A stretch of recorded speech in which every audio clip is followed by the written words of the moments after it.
Hello friends, जय हिंद। देखिए, आज हम लोग पढ़ते हैं नई शिक्षा नीति 2020 के बारे में, जो विभिन्न परीक्षाओं में पूछा जा रहा है। जैसे आपका हो गया पीआरटी, हो गया टीजीटी, पीजीटी, ये तो सब एग्ज़ाम हो चुके हैं, पर पीआरटी के होने वाले हैं। उसके लिए बहुत इंपॉर्टेंट साबित होगा ये वीडियो। इसलिए आप अगर नए हैं तो वीडियो को पहले चैनल को सब्सक्राइब कर लें। इसके बाद हम लोग देखते हैं कि NEP 2020 क्या है। तो चलिए हम लोग देखते हैं। 29 जुलाई 2020 को मानव संसाधन विकास मंत्री रमेश पोखरियाल निशंक द्वारा नई शिक्षा नीति घोषणा की गई थी, जो 34 साल पुरानी राष्ट्रीय शिक्षा नीति 1986 को प्रतिस्थापित करेगी। मतलब जो 34 साल पुरानी हमारी 1986 की थी, उसकी जगह एक नई प्रतिस्थापित हो गई है, जिसको बोलते हैं नई शिक्षा नीति 2020।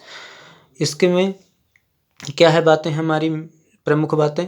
नई शिक्षा नीति के निर्माण में के लिए जून 2017 में पूर्व इसरो प्रमुख के कस्तूरी रंगन की अध्यक्षता में एक समिति का गठन किया गया था। इस समिति ने मई 2019 को राष्ट्रीय शिक्षा नीति 2020 का मसौदा तैयार किया था, यानी इसका ड्राफ्ट तैयार किया था, प्रारूप तैयार किया था। कब? मई 2019 को।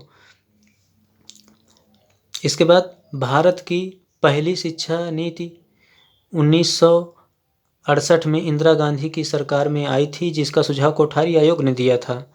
दूसरी शिक्षा नीति 1986 में राजीव गांधी के प्रधानमंत्री काल में आई थी। दोस्तों बता दें, राजीव गांधी की हत्या पेराम्बूर तमिलनाडु में हो गई है 1991 में। जब ये प्रधानमंत्री थे तब 1986 में दूसरी नई शिक्षा नीति आई थी, जिसके तहत शिक्षा के 10+2+3 मॉडल को अपनाया गया था। मतलब जो 1986 की आपकी दूसरी शिक्षा नीति थी, उसमें आपका 10वीं 12वीं स्नातक, ये मतलब इसका होता है। अगला है आपका पॉइंट, 1992 में PV नरसिम्हा राव ने दूसरी नई शिक्षा नीति में संशोधन किया था।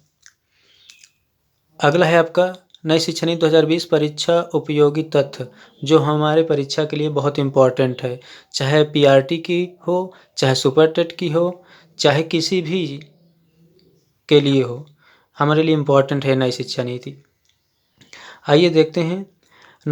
राष्ट्रीय शिक्षा नीति 2020 वर्ष 1968 और 1986 के बाद स्वतंत्र भारत की तीसरी शिक्षा नीति होगी। वैसे तो एक और शिक्षा नीति बीच में आई थी, लेकिन वो फ्लॉप हो गई है, इसलिए हम मेन 3 ही समझते हैं कि तीसरी नई शिक्षा नीति होगी। मानव संसाधन विकास मंत्रालय का नाम बदलकर शिक्षा मंत्रालय कर दिया गया है। दोस्तों दिया गया है रमेश पोखरियाल निशंक अब शिक्षा मंत्री कहलाएंगे। पहले मानव संसाधन विकास मंत्रालय का नाम यही था, लेकिन अब इसका क्या कर दिया गया है, NEP 2020 के अंतर्गत शिक्षा मंत्रालय कर दिया गया है, इसलिए रमेश पोखरियाल अब शिक्षा मंत्री कहलाएंगे। अगला पॉइंट है दोस्तों आपका, नई शिक्षा नीति के तहत वर्तमान में सक्रिय 10+2 के शैक्षिक मॉडल के स्थान पर 5-3-3-4 मॉडल लागू किया जाएगा। ये हमको बहुत ज़रूरी, जो अंडरलाइन किए हैं ये एकदम हमें को रट के रखना है दोस्तों, इसलिए ज़रूर आप इसको ध्यान से देखिए वीडियो को। अब स्कूल के पहले 5 साल की पढ़ाई को फाउंडेशन स्टेज मानी जाएगी, जिसमें प्री प्राइमरी स्कूल के 3 साल और पहली दूसरी कक्षा के 2 साल शामिल होंगे। अगले 3 साल का स्टेज कक्षा 3 से 5 तक की होगी। इसके बाद 3 साल का मिडिल स्टेज यानी कक्षा 6 से 8 तक की होगी। अंतिम 4 साल का स्टेज कक्षा 9 से 12वीं तक की होगी। अब दोस्तों यहाँ से फिर देख लीजिए, इसके बाद 3 साल का मिडिल स्टेज यानी 6 से 8 तक की होगी। अंतिम 4 साल का स्टेज कक्षा 9 से 12वीं तक की होगी। अब 9वीं कक्षा से ही विषय चुनने की आज़ादी होगी।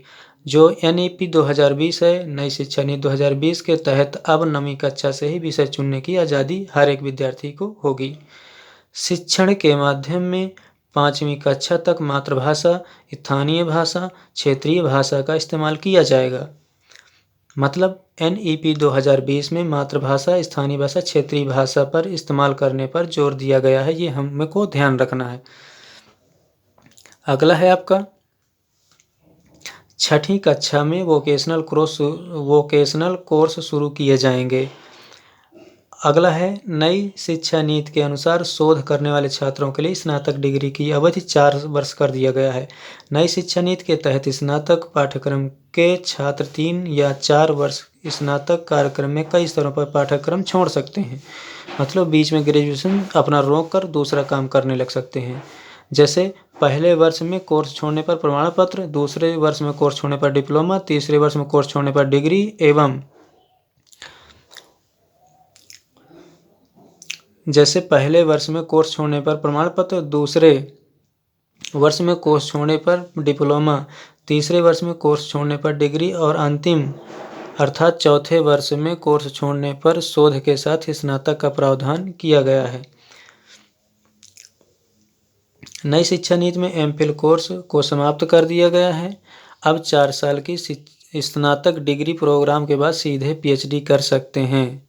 एमफिल करने की कोई ज़रूरत नहीं होगी दोस्तों। ये हमारे लिए बहुत मेन इम्पॉर्टेंट है, जो हमको याद करके रखना है, जो हमारे पीआरटी और टेट सुपर टेट में काम आएगी।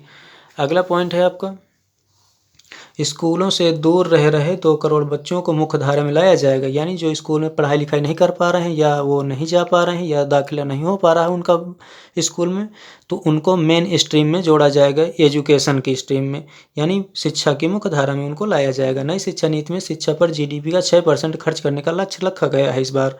मतलब एनईपी 2020 के अकॉर्डिंग है, जीडीपी का 6% लक्ष्य रखा गया है, ये ध्यान देना है आपको, जो वर्तमान में 4.43% है। अगला है आपका नई शिक्षा नीति।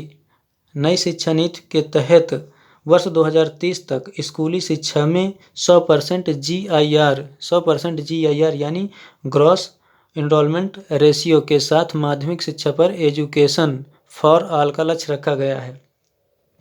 दोस्तों, एजुकेशन फॉर ऑल का लक्ष्य रखा गया है वर्ष 2030 तक 100% GIR के साथ, ये आपको ध्यान देना है। उच्च कक्षा में GIR वर्ष 2035 तक 50% करने का लक्ष्य रखा गया है। अगला पॉइंट है, उच्च शिक्षा में 3.5 करोड़ नई सीटें जोड़ी जाएंगी। कितनी? 3.5 करोड़। दोस्तों ध्यान रखिएगा आप। छात्रों के प्रगति के मूल्यांकन के लिए मानक निर्धारक निकाय के रूप में परख नामक एक राष्ट्रीय आकलन केंद्र की स्थापना की जाएगी। अगला है नई शिक्षा नीति का लक्ष्य 2030 तक 3 से 18 आयु वर्ग के प्रत्येक बच्चे को गुणवत्तापूर्ण शिक्षा प्रदान करना है। ये एनईपी का जो है प्रमुख उद्देश्य है। अगला है आपका यूजीसी, AICTC, NCTE, यानी जो है ना देश की 3 सबसे बड़ी संस्थाएं शिक्षा के क्षेत्र में, इन तीनों संस्थाओं को हटाकर higher education commission of India का निर्माण किया जाएगा दोस्तों। अगला है आपका नई शिक्षा नीति 2020 लागू करने वाला प्रथम राज्य आपका हिमाचल प्रदेश है। ये दोस्तों आपको ध्यान रखना है। दोस्तों, ये नई शिक्षा नीति 2020 के बारे में हम लोगों ने देखा, और आपको ये वीडियो पसंद आई हो तो शेयर, लाइक एंड कमेंट जरूर कर दें, और चैनल को जब सब्सक्राइब तो ज़रूर ही कर लें, क्योंकि ये इम्पॉर्टेंट चीज़ें आपको टाइम टाइम पर उपलब्ध कराया जाएगा। ओके दोस्तों, जय हिंद, धन्यवाद।